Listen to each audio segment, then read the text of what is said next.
Terima kasih pemirsa, Anda masih bergabung bersama kami di iNews NTB. Setelah tertunda 2 tahun akibat COVID-19, ratusan warga Lombok mengadu nasib mendaftar menjadi calon pekerja buruh migran Indonesia untuk bekerja ke luar negeri. Puluhan calon pekerja migran Indonesia ini mengikuti seleksi wawancara di kantor Dinas Tenaga Kerja dan Transmigrasi Lombok Timur. Setelah 2 tahun tertunda, mereka rame-rame mendaftarkan diri untuk mengadu nasib bekerja ke luar negeri. Para CPMI memilih bekerja ke luar negeri dengan alasan kondisi ekonomi dan kurangnya lapangan pekerjaan. Udah masuk dulu di sana. Berapa lama di sana? 4 tahun setengah. Kembali lagi Pak Ji? Ya mau ke sana lagi. Apa alasannya ke negara Malaysia lagi? Ya, soalnya kan gimana ya, keadaan di sini nggak ada. Sampai pertengahan bulan Juni ini tercatat 592 CPMI yang sudah mendaftar dengan 11 negara tujuan. Paling banyak adalah negara Taiwan dan Malaysia. Sudah dibuka yang 66 negara itu, tetapi kita kan masyarakat kita hanya senang dengan yang 11 negara yang sudah saya sampaikan tadi, mulai dari Taiwan, ada Hong Kong, ada Singapura, ada Brunei Darussalam, Malaysia. Yang paling besar kemarin itu karena Malaysia di bulan Maret kemarin ya mulai dibuka, tetapi beroperasional setelah ini adalah Taiwan, itu sampai 113 orang. Itu yang pertama Dan Taiwan sekarang ini sudah mendaftar sampai 500. Iya, 500 lebih. Berapa Semua tadi? negara 500. Yang ke-11 negara itu. Warga yang ingin bekerja ke luar negeri diimbau agar tetap menggunakan jalur resmi dan tidak terpengaruh dengan janji manis calo yang pada akhirnya merugikan para calon PMI. Dari Lombok Timur, Ramli Nurawang, iNews memberitakan.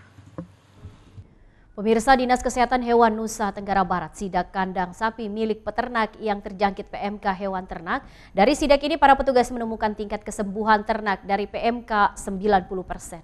Wabah PMK di NTB meluas di seluruh titik di Pulau Lombok dan populasi sapi di Lombok mencapai 350.000 dan menjadi salah satu daerah pemasok sapi terbesar di Indonesia.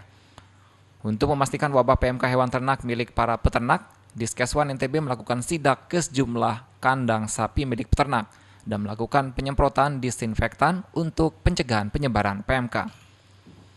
Dalam sidak ini, petugas Diskeswan NTB mengatakan tingkat kesembuhan hewan yang terjangkit PMK telah mencapai 90% dan pemerintah daerah akan menyediakan stok obat-obatan. Lapangan bahwa PMK ini menjadi hal yang biasa saja kalau kita bisa melakukan terapi secara benar kan gitu. Karena dari seperti di kandang kumpul di belakang kita ini dari 300 sekian 90% sembuh. Yang penting deteksi awal dan penanganan. Ya perlu penguatan dari sisi edukasi kepada masyarakat dan peternak untuk tidak panik dalam pengertian menghadapi wabah ini. Di salah satu kandang terpadu yang berisi 350 sapi, hampir seluruhnya dinyatakan sembuh dari PMK dan hanya 2 sapi yang masih terkena PMK. Dari Mataram, Vinka Andini, iNews memberitakan. Kita beralih ke informasi lain, pemirsa. Meluasnya wabah PMK hewan ternak di Nusa Tenggara Barat membuat semua pihak khawatir dan terkecuali warga masyarakat yang akan membeli daging sapi. Meluasnya wabah PMK hewan ternak di NTB membuat semua pihak khawatir, tak terkecuali warga masyarakat yang akan membeli daging sapi. Dinas Kesehatan Lombok Barat menegaskan PMK hewan ternak ini tidak bisa menular ke manusia karena tidak ada genetika yang sama antara manusia dan sapi. Masyarakat diharapkan jangan takut membeli dan mengkonsumsi daging sapi yang terjangkit PMK karena aman dikonsumsi, yang penting cara pengolahannya dengan cara yang baik. Masyarakat tidak perlu khawatir ya untuk membeli daging di pasar. Nanti saya pastikan dulu.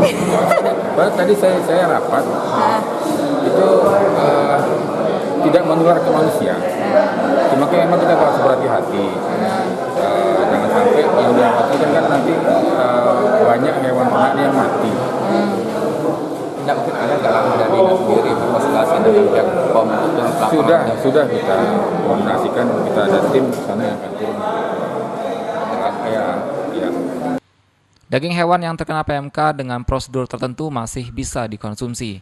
Adapun bagian-bagian yang tidak boleh dikonsumsi adalah bagian kaki, organ dalam atau jeroan, dan bagian mulut seperti bibir dan lidah. Dari Lombok Barat, Muzakir iNews memberitakan. Pemirsa, usai jeda pariwara berikut kami akan kembali hadir dengan beragam informasi lain. Tetap bergabung bersama kami.